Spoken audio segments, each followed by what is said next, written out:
Hoje eu vim falar sobre o desemprego na pandemia. No ano de 2019, foi economicamente promissor. De acordo com o IBGE, o PIB do Brasil teve um crescimento de 1,1, somando 7,3 trilhões de reais. As previsões do ano de 2019 eram boas, mas ninguém esperava a chegada da pandemia, de magnitude global, que começou a ser identificada nos meados de fevereiro, que surpreendeu todos os empreendedores, investidores, trabalhadores e governamentantes públicos. Sobre o vírus, a Covid-19, protagonista dessa pandemia, teve de origem da China, no mercado de frutos do mar de Wuhan, sendo que os primeiros casos foram relatados na virada do ano de 2019. E a incidência aumentou exponencialmente nas primeiras semanas do ano de 2020, alastrando-se inicialmente na Ásia e logo em seguida nos países da Europa, África, América do Norte, atingindo então a América do Sul. O período de incubação pode variar entre 4 a 14 dias. A taxa de transmissão é de 2,75. Mas o que isso quer dizer? Uma pessoa infectada pode transmitir o vírus, em média, para 2,75 indivíduos. A doença possui uma letalidade global de 3,4%. Porém, esse percentual pode aumentar consideravelmente, de acordo com a idade do indivíduo e a saúde também. Impacto econômico e empregatício.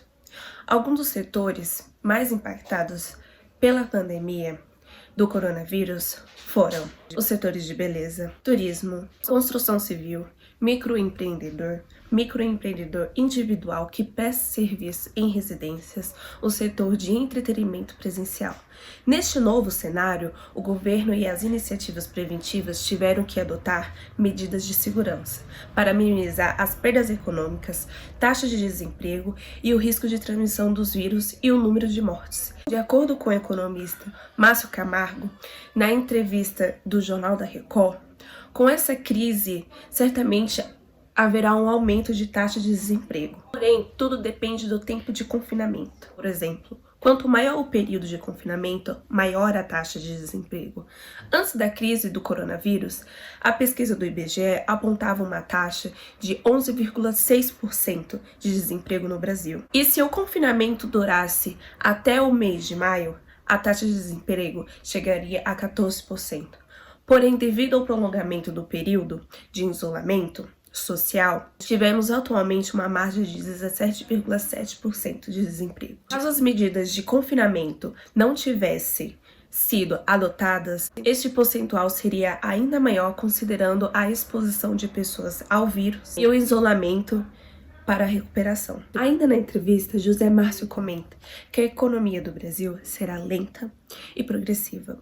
Inicialmente, as pessoas evitarão locais aglomerados, como shopping, restaurante e cinemas. Além disso, evitarão gastos de dinheiro com receio que a pandemia volte e não tenham recursos para manter suas famílias.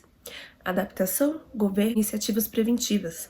Comentando brevemente sobre a adaptação desse novo cenário, na entrevista do Jornal de Minas Gerais, a advogada trabalhista Patrícia Ramalho menciona que o governo sancionou as medidas provisórias para auxiliar economicamente as empresas, evitando o desemprego. Esta medida inclui linhas de crédito com juros reduzidos, suspensão temporária do contrato de trabalho, redução da jornada de trabalho, redução salarial e adiantamento de férias. Mas quais empresas podem aderir a essas medidas provisórias para manterem a operação em andamento?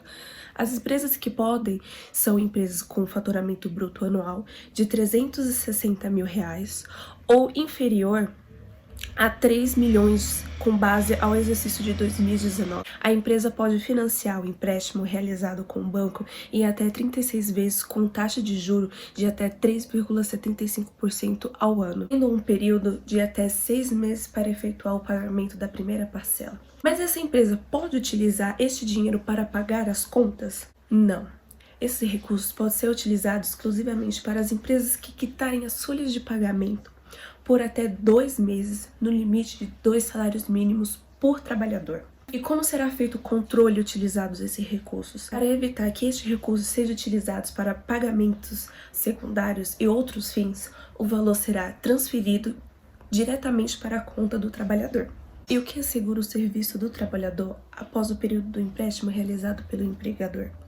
Se a empresa optar pelo empréstimo bancário, ela está se comprometendo a não demitir funcionários, salvo casos de justa causa. O emprego será assegurado ao trabalhador desde a data da quitação do empréstimo pelo empregador até 60 dias após a quitação deste empréstimo. É inegável que a crise vem sendo desafiadora. O futuro ainda é muito incerto e há um longo caminho para percorrermos. A recuperação será gradual e, conforme o cenário for mudando, precisamos nos adaptar coletivamente.